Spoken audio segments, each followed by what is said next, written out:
چنانچہ ان دونوں حضرات نے حضرت شاہ عبدالعزیز صاحب محدث دہلوی کے بعد میدان جنگ انتخاب کرنے کے لیے مجاہدین آزادی کو جو یہاں ان کی بات سے متفق ہو گئے تھے ان کو لیا اور کوچ کر کے صوبہ سرحد کی طرف پہنچے، اور وہاں جا کر انہوں نے انگریز کی مخالفت کے لیے سرگرمیاں شروع کر دی، انگریز اور انگریز کے ہم نوا لوگوں کے ساتھ۔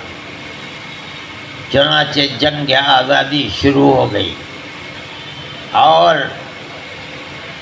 یہ بات محسوس ہونے لگی کہ جنگ آزادی کے لیے جس حلقے کا انتخاب کیا گیا ہے یہ انتہائی موزوں حلقہ ہے۔ وہاں انگریز اور انگریز کے ہم نواؤں کے ساتھ لڑتے لڑتے سن 1931 کے اندر یہ پہلا جہاد آزادی ہے۔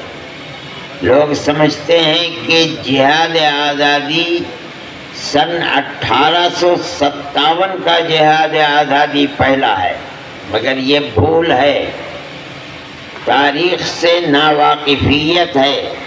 سب سے پہلا جہاد آزادی سن 1831 کا ہے، جو بالا کوٹ کے میدان میں ہوا ہے۔ وہ حصہ بھی پاکستان ہی کے اندر چلا گیا، اور وہاں ان دونوں حضرات کی قبریں موجود ہیں، اور وہیں یہ دونوں شہید ہوئے ہیں۔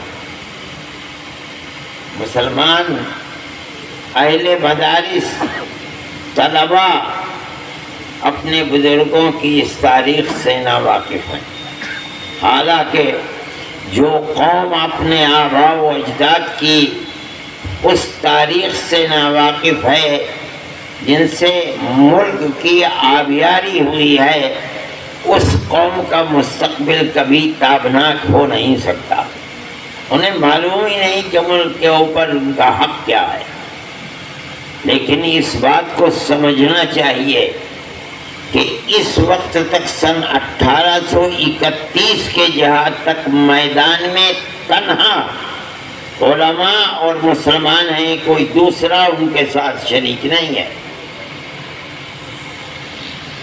یہ میں بات کہہ رہا ہوں اور حقیقت کہہ رہا ہوں۔ آپ اگر تاریخ کو پڑھیں گے تو یوں چٹ پٹ لوگ آپ کو مل جائیں گے۔ حضرت شاہ صاحب کی فوج کے اندر بھی بڑے بڑے عہدوں کے اوپر غیر مسلم تھے، مگر آزادی کی جو ایک عمومی تحریک ہے اس کے اندر تنہا مسلمان تھا، غیر مسلم برائے نام تھے، چٹکیوں میں انگلیوں کے اوپر گنے جا سکتے تھے۔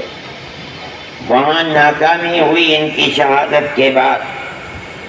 پھر یہ لوگ بیٹھے نہیں، جو علماء صادق پور ان کے ساتھ تھے، بہار پٹنے سے بالکل لگا ہوا، اب تو پٹنے کے اندر آ گیا، یہاں علماء صادق پور رہنے والے تھے، انہوں نے آزاد قبائل کے اس علاقے کو چھوڑا نہیں، وہ وہیں رہے اور انگریز کے ساتھ لڑتے مرتے رہے۔ 31 سے لے کر 42 یا 45 تک برابر لڑتے رہے، مرتے رہے، یہاں تک کہ وہ تحریک گویا کہ لگنے لگا کہ اس علاقے میں ختم ہو گئی۔ لیکن جو لوگ بالا کوٹ کے میدان سے شکست کے بعد واپس آئے، انہوں نے یہاں آ کر کے یہ نہیں کیا کہ نامرادی کا شکار ہو کر کے اپنے گھر میں بیٹھ گئے ہوں، بلکہ انہوں نے مجاہدین آزادی کو پھر جمع کرنا شروع کر دیا، اپنے ساتھ غیر مسلموں کو بھی لیا، اور یہ سمجھا کہ آزادی وطن کی تحریک میں کامیابی تنہا مسلمانوں کی جاں فروشی سے نہیں ہو سکتی۔ چنانچہ باغپت کے اندر جو رئیس تھے باغپت کے یا راجا تھے وہ، اور دوسرے لوگوں کو ساتھ لے کر کے تقریباً 31 سے لے کر 26 سال تک سن 1857 تک برابر کوشش کرنے کے بعد پھر 1857 کے اندر آزادی وطن کی جہاد آزادی وطن کے شعلے کو پھر گرم کیا۔ یہ دوسرا جہاد ہے۔ اس کے اندر اب تھوڑے بہت برادران وطن شریک ہوئے ہیں۔ میں یہ بات کہہ رہا ہوں، اگر تاریخ کو صحیح طریقے کے اوپر پڑھا جائے گا تو پتہ چلے گا انگریز نے یہ 1857 میں طے کر لیا کہ جب تک علماء اس ملک میں زندہ ہیں اس وقت تک ملک کے اندر چین و سکون سے حکومت نہیں کی جا سکتی۔